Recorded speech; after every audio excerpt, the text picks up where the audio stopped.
Today and tomorrow, the Senate is going to be holding special sittings to initiate a process of investigating and deciding the fate of Nyeri Governor Gachagua following his impeachment. All right, so that is the latest. We want to go there live shortly, but an update from the Senate.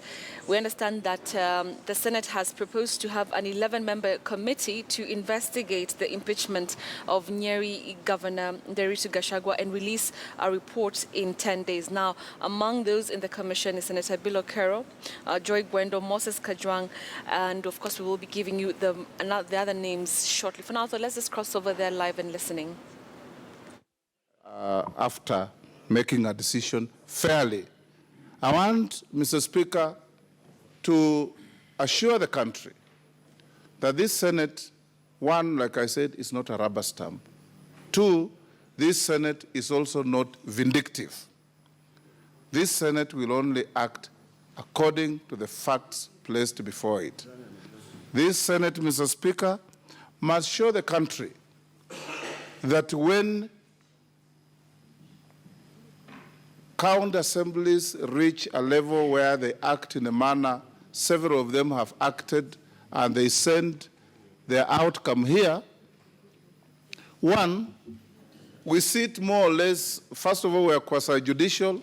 Two, we sit more or less as an appellate structure because we are dealing with what has already been dealt with at the county assembly. But more important, we also have original jurisdiction to hear the matter before us and make a finding on the facts. I want to urge, Mr. Speaker, the members who are going to the committee, that time is of the absolute essence. In the previous similar cases, Mr. Speaker, particularly the matter for Muranga that was chaired by the distinguished senator for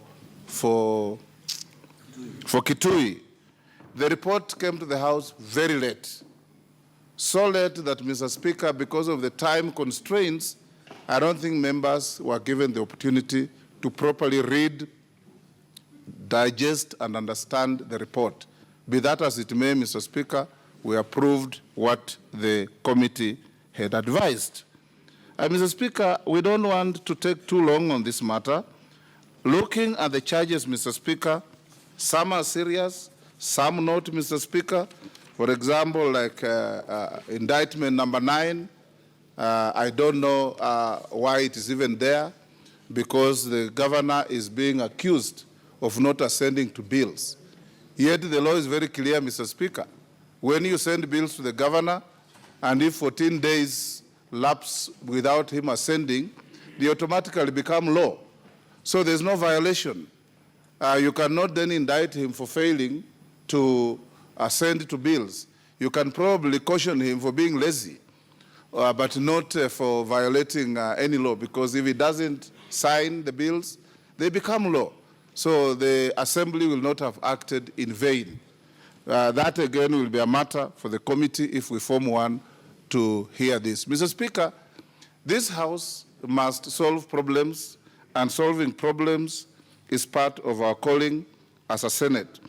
Now, Mr. Speaker, allow me, last night I was rereading, for the second time, the book of Chinua Achebe, Things Fall Apart. And Mr. Speaker, you know, when you read, people read the Bible daily, so you never say, are you reading the Bible again? Mr. Speaker, and I came across this, which I think is a worthy quote to this House. And this is what Chinua Achebe says. A man who calls his kinsmen to a feast does not do so to redeem them from starving. They all have food in their own houses. When we gather together in the moonlight village ground, it is not because of the moon. Every man can see it in his own compound. We come together because it is good for kinsmen to do so. Let us find time to come together physically and enjoy the power of togetherness. This is the more important one, Mr. Speaker. Let's smile not because we don't have problems, but because we are stronger than the problems. Mr. Speaker, we are here because we are stronger than the problems, and we can solve those problems. And Chinua Achebe was so apt, Mr. Speaker, in so saying. We could have all sat in our homes being on recess and send in your email after reading the charges and tell us what you want. But we have to come here, Mr. Speaker, because together, as an institution of this country, as the upper house of this country, as a house that if there was any impeachment of the president, will have the final word. We come here because we are stronger than any problem that faces the country, Mr. Speaker.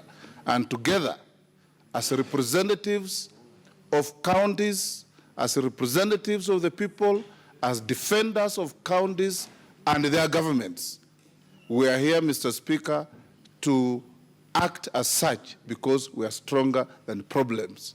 Mr. Speaker,